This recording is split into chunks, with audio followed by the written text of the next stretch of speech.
todos e bem-vindos ao canal do Imigrante USA. Meu nome é Larissa Salvador, sou advogada de imigração licenciada nos Estados Unidos e hoje nós vamos conversar sobre 10 perguntas extremamente frequentemente perguntadas por aqui.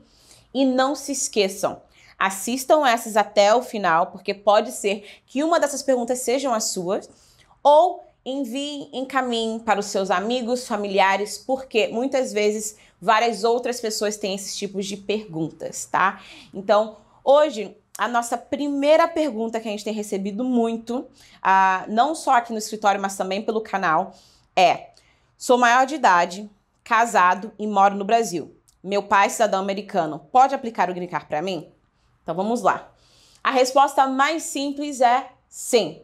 O seu pai americano pode aplicar para você, mesmo você sendo maior de 21, mesmo você sendo casado, tá? Mas uma coisa que você precisa manter em mente é que a sua fila até a residência vai ser um pouco mais longa, porque você já é maior de 21 anos, você já é casado, então você não é mais considerado uma criança, um menor de idade, você não é considerado um parente imediato. Então, a sua fila de espera para o Green Card é mais longa do que um menor de idade. E esse benefício não somente seria para você, mas também para a sua família, cônjuge e filhos, tá? A gente também recebeu uma pergunta relacionada a isso, que, tá, e se eu for para os Estados Unidos esperar aqui?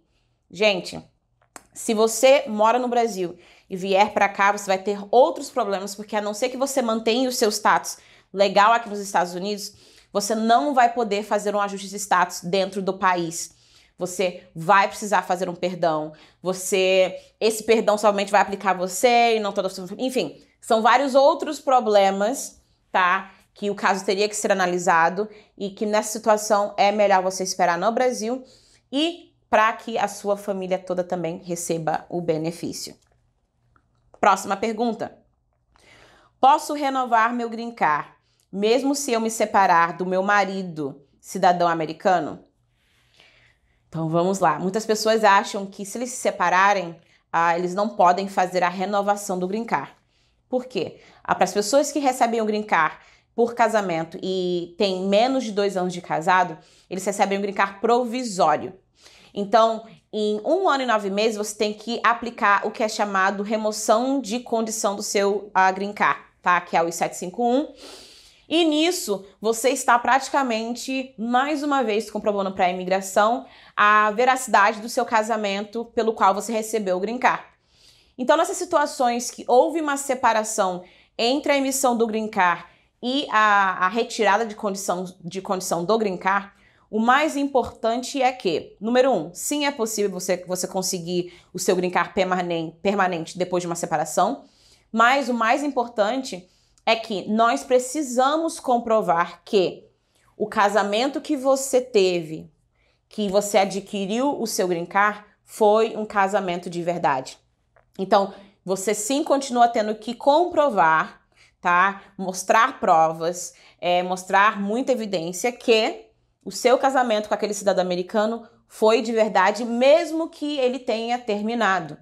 E as pessoas que já fizeram esse tipo de caso sabem que no próprio formulário, no próprio processo, você tem a escolha de ou ainda estar casado ou não estar mais casado, tá? Para esse tipo. Então, a resposta mais simples é sim, tem como, mas lógico, como sempre, consulte um profissional para que você se prepare, porque geralmente quando você é separado, você tem mais alguns detalhes que é preciso adicionar e apresentar para a imigração para que o seu Green Card seja aprovado, para você ter o seu definitivo. Vamos lá. Se eu entrar nos Estados Unidos pela fronteira mais de uma vez, eu consigo me legalizar? Gente, então, a entrada pela fronteira é um grande problema, porque a não ser que você tenha uma situação, tá?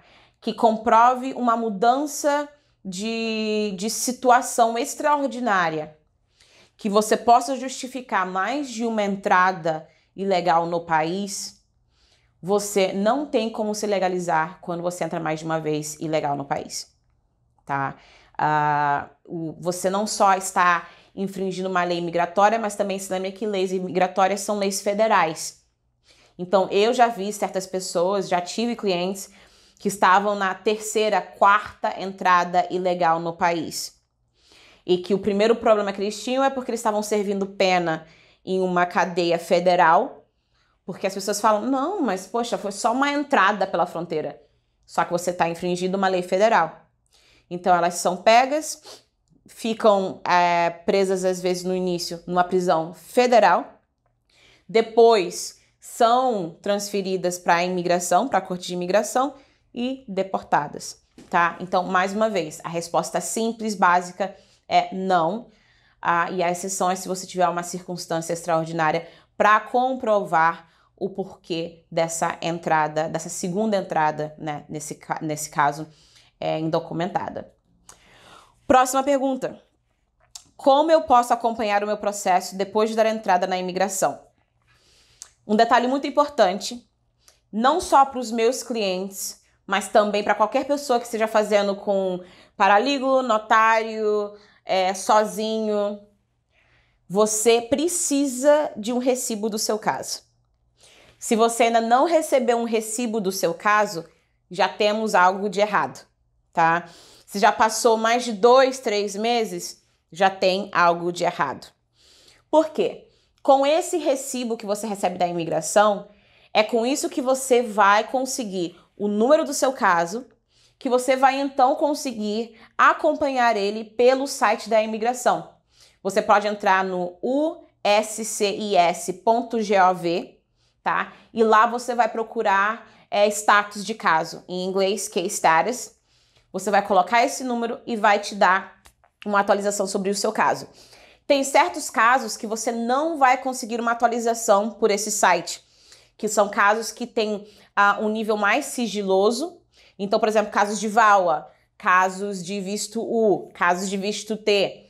Você não vai ter uma atualização por esse site, tá? Para ter atualização para esse tipo de caso, tem um e-mail específico e muitas vezes você tem que mandar correspondência para eles por escrita, para eles poderem te dar uma atualização sobre o seu caso. Próxima pergunta. Depois de quanto tempo nos Estados Unidos eu posso dar entrada em um pedido de extensão de visto de turista?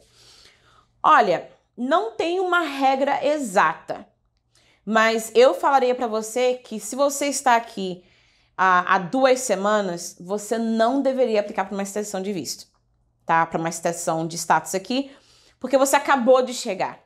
E você tem que usar o raciocínio que, se eles já me deram 5 meses e eu estou aqui só há 2 semanas, como que a imigração vai ver o fato de eu já estar pedindo uma extensão tão cedo na minha estadia dos Estados Unidos? Tá? Por quê? Quando você faz a extensão do visto, a extensão do status, eles querem saber o que você já fez de turismo e o que você ainda pretende fazer aqui nos Estados Unidos para poder justificar a sua necessidade de mais tempo. Então, eu geralmente falo que menos de 90 dias não seria uma boa você pedir para uma extensão da sua estadia aqui nos Estados Unidos. Próxima pergunta. Depois de dar entrada no meu processo migratório, como consigo minha carteira de motorista? Depende do seu processo, tá? Tem certos processos que você não vai conseguir uma carteira de motorista. Se você faz uma extensão de visto turista, não é todo lugar que vai te dar uma carteira de motorista somente com um recibo da extensão.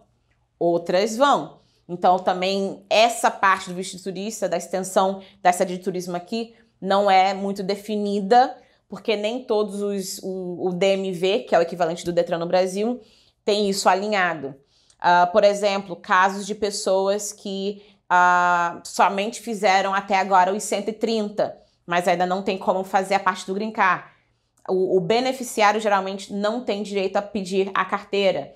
Para pessoas que fazem o visto a troca de status pro de estudante. A mesma coisa, geralmente você não vai conseguir até o status de estudante ser emitido. Mas para você que fez um ajuste de status por conta de casamento, ou então porque os seus filhos aplicaram para você, o momento que você recebe os seus recibos do I-130, I-485 e I-765, você pode sim conseguir tirar a sua carteira de motorista aqui na Flórida, tá? Próxima pergunta. Como eu posso iniciar um processo de EB3 para trabalhar nos Estados Unidos?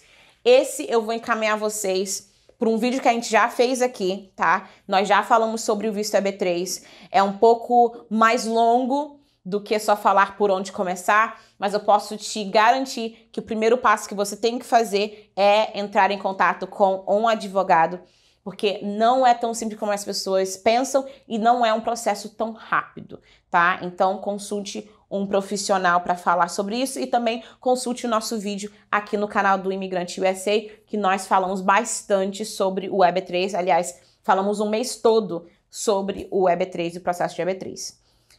Tem um filho com necessidades especiais, consigo algum benefício migratório por isso? Vai depender do caso, tá, gente? Depende da situação, depende de onde que a criança nasceu, depende de como você entra nos Estados Unidos, depende de vários fatores. Então, essa realmente é mais uma das perguntas que você precisa consultar com um advogado. Quanto tempo depois de me casar posso dar entrada no processo de Green Card? Se você casar hoje e você tem uma cópia da sua certidão de casamento, você pode dar entrada no seu caso hoje. E, por fim, a última. Entrei nos Estados Unidos pelo Kaikai. Como consigo minha autorização de trabalho? Bom, vai depender. Porque a não ser que você tenha um caso que te dê um pedido de asilo, a não ser que você tenha uma data na corte, enfim, vários fatores, tá, que são incluídos nesses casos que envolvem o Kaikai para definir se você vai ou não conseguir tirar a sua carteira de motorista.